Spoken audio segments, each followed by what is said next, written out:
大家好，我是邱平。去年年底，我去了湖北的武当山，在那个金顶上面看到了金殿，特别是清晨第一缕阳光照射到那个金殿上面，金光闪闪，非常漂亮。那个金殿有600多年。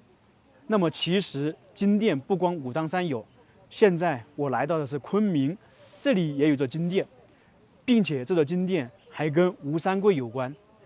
武当山的金殿是600多年，而昆明的这个金殿大概是300多年。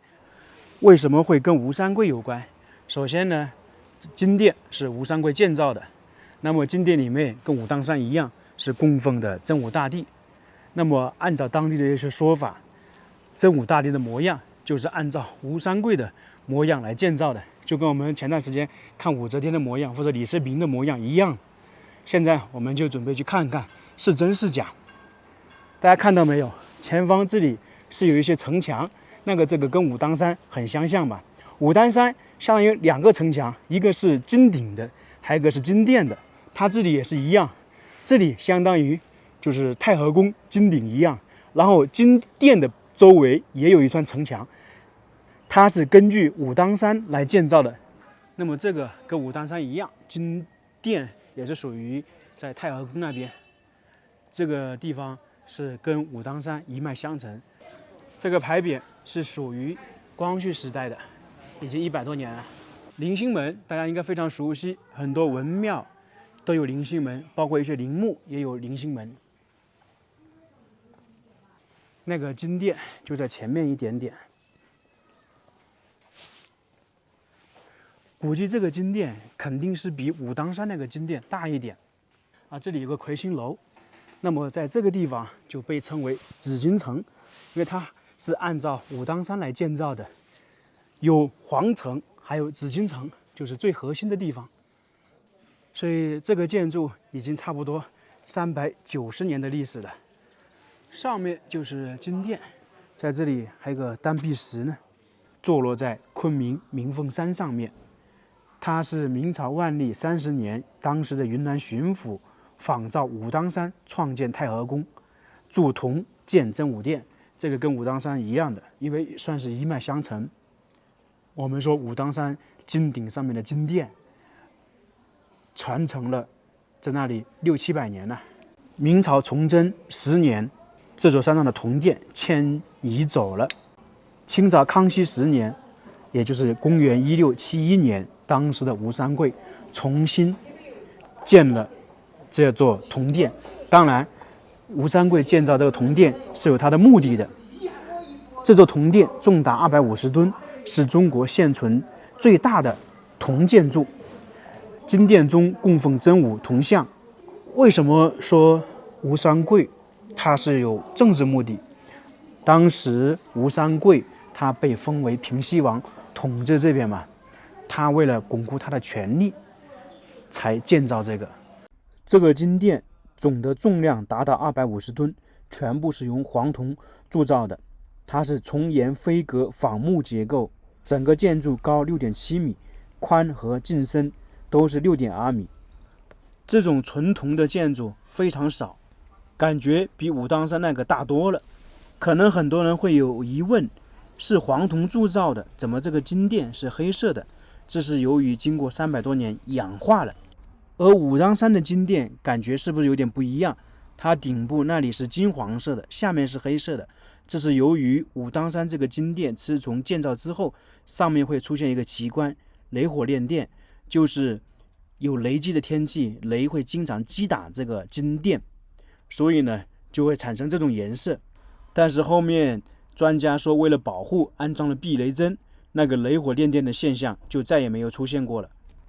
当然，云南金殿没有雷击，那肯定就是我们现在看到的这个样子了。这个金殿是被城墙包围着，相当于是紫禁城。这些城墙一看就非常具有历史感，有城墙自然就有城门，它这里同样也是4个方向4个门。大家听到声没有？这就是铜啊！来，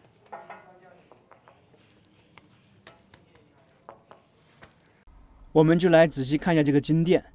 你看，这个就是黄色的，就是经常摸就把那个氧化的摸掉了，变成黄铜本身的颜色。这上面也是有龙，这个都是原版的，已经有300多年的历史，1671年建造的。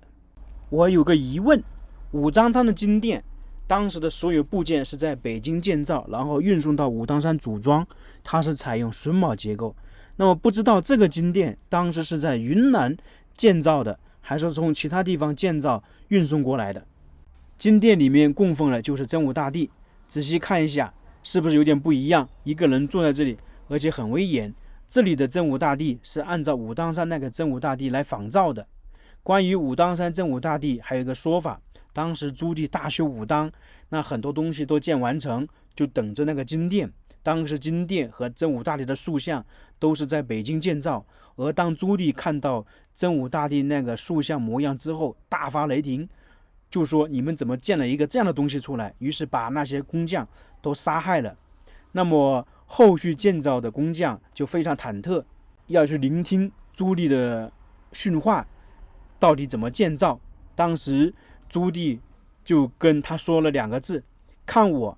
那个工匠呢就抬头看了一下朱棣，并且把他的模样记下来，同时他也心领神会。其实这个事情说的比较简单，就是朱棣想把真武大帝的模样按照他的模样来建造，刚好这个工匠呢也领会了，于是这个工匠出去之后就建造了一座真武像出来。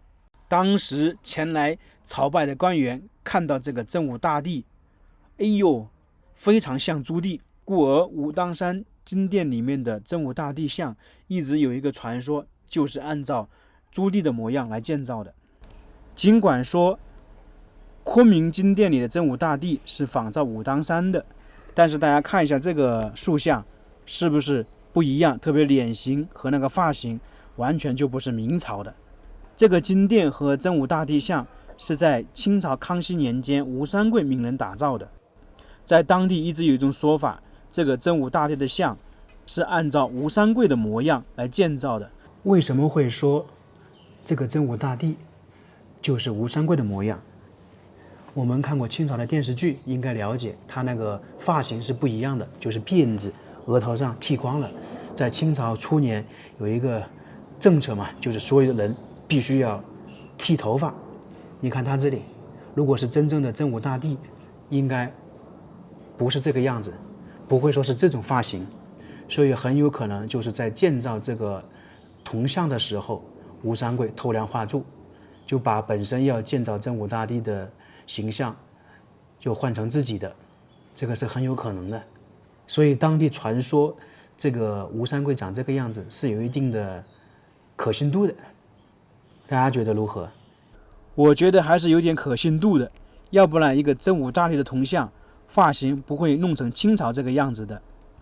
所以这个很有可能就是全国唯一的吴三桂真龙像，就跟四川广元的武则天真龙像，还有陕西滨州李世民的真龙像一样。我们都知道吴三桂最后是反清，他这个金殿和真武大帝的像是在康熙10年即公元1671年建造的，而在2年后吴三桂就起兵反清，所以在建造这个时候他已经有不一样的心理，可能当时就有所准备。看完了金殿，我们再去看一下吴三桂当年使用过的武器。这把就是吴三桂的大刀，长度2米，重达12公斤。这边是钢，这边是木头，刀是属于百兵之王。那吴三桂也确实厉害，拿一把这么重这么长的刀，这是为什么？因为吴三桂属于武将出身，他在明朝末年的时候是替明朝镇守边关，经常跟清军打。那都知道当时的八旗兵以骑兵为主，而吴三桂的关宁铁骑也是以骑兵为主。那骑兵打仗不可能拿剑了，所以就拿这样一把大刀，这样挥来挥去。所以说就是这个样子。为什么会放在这里？其实说的简单一点，就是吴三桂当时他为了笼络人心，为了彰显他的功绩，就把这把大刀供奉在金殿里面，让人朝拜，让人时时刻刻见识到他的伟大。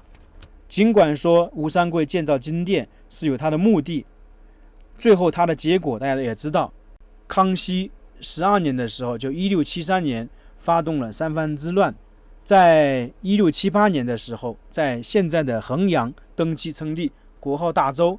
同年病逝，当时是67岁。他总共做了5个多月的皇帝，不过这个皇帝基本上是没有被承认的。那吴三桂最后安葬在哪个地方？他是被他的手下和陈圆圆秘密安葬在贵州的一座大山上面。不过吴三桂确实也是一个传奇人物。